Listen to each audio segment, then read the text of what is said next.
Muchas gracias. Buenas noches, mister. Rafael Pineda, del diario El País. Yo creo que hay empates y yo creo que este deja un buen sabor de boca. No sé si lo ve también así.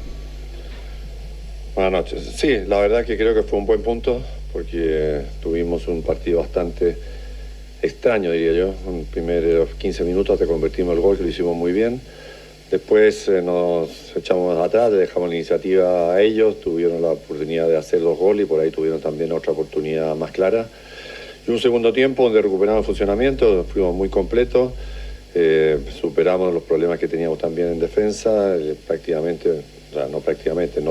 no llegó ni una sola vez en todo el segundo tiempo. Buscamos, quizás nos faltó un poco más de creatividad, pero tuvimos por lo menos las ocasiones para empatar el partido. Así que en ese aspecto, ante un rival muy difícil, que yo creo que es el más difícil del grupo, creo que hemos sacado un buen punto, que uno nunca está conforme siendo local, pero tenemos que ahora intentar ir a recuperarlos allá a Bulgaria para seguir posicionados en puestos de clasificación. Siempre sincero y honesto en la rueda de prensa Manuel Pellegrini.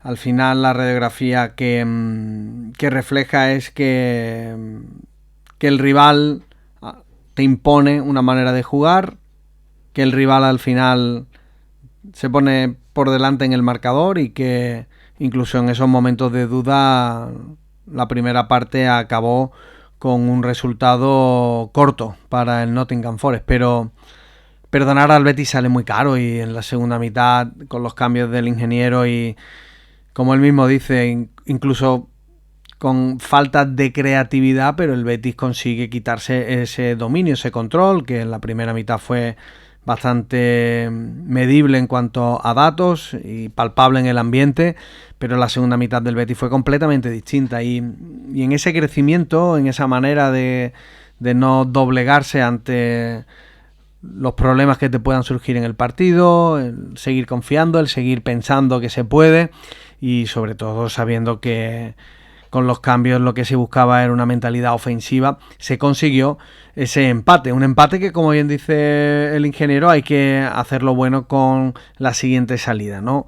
Ya recordarán lo que decía Manuel Pellegrini, aquí lo importante es pasar la fase de grupo y una segunda mitad, que unida a la segunda mitad de la Real Sociedad pueden ser esos momentos clave a los que hay que agarrarse para seguir compitiendo con esa clarividencia.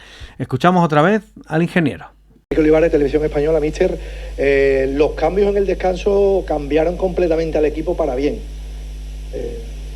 Bueno, sí, yo creo que lo de la entrada primero, siempre los cambios depende de cómo entren los jugadores. Creo que teníamos muchos problemas por el sector izquierdo por distintos motivos.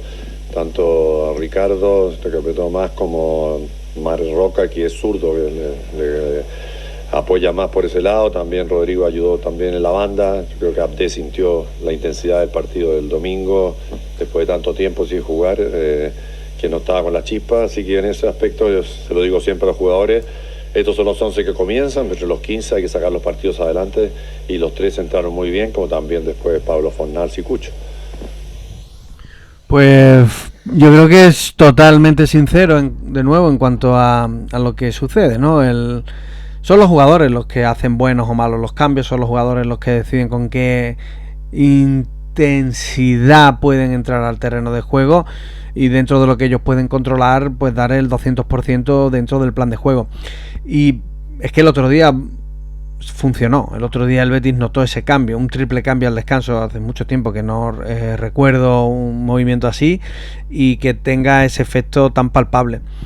Al final, sobre todo en la franja media donde se puso el foco de atención en la mejora, un Amrabat que en lugar de meter su juego atrás, en lugar de replegar con las líneas del equipo en la segunda mitad, fue hacia arriba, eso empujó a todo el equipo. Hay que recordar que el equipo cuando viaja junto, que decía Juan Malillo, es decir, cuando defiende junto, pero también cuando ataca junto, pues es más difícil para los adversarios hacerle daño. Cuando el equipo se parte, se quedan 3 o 4 jugadores atrás y el resto arriba o viceversa, el equipo suele sufrir. Pues el otro día, en la segunda mitad, insisto en este concepto, ese cambio táctico permitió al Betis ir hacia adelante en bloque, en conjunto.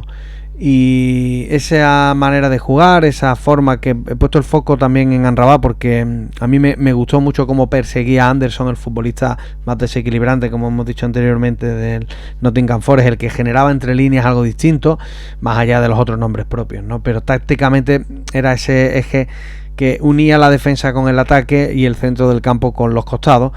Pues cuando Amrabat se posicionó y el Betis se atrevió a ir a hombre en una presión alta, pues complicó muchísimo a un Nottingham Forest que me parece que durante el partido, cuando se le presionaba y se le incidía en la salida de balón de forma agresiva, tenía bastantes problemas que las mejores ocasiones así lo dicen, ¿no? Del Betis solían venir de una presión tras pérdida o de un robo tras error del adversario.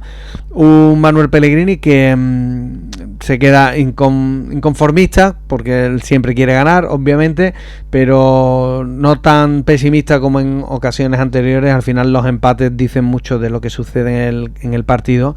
Y el otro día el empate hay que hacerlo bueno. Esto es una liguilla y hay que hacer bueno ese punto con los siguientes escenarios que están por venir. Uno de los mejores seguros equipos, el Nottingham Forest del grupo, tal vez de la competición, pero también un Betis que fue capaz de lo mejor, capaz de lo peor, y que, quedándonos con esa línea positiva y ascendente de la segunda mitad, bueno, pues va a vender muy cara sus participaciones en esta competición. Así que ahora vamos a pasar a minutos musicales, luego vamos a escuchar a los oyentes y vamos a terminar hablando del siguiente rival, el Osasuna.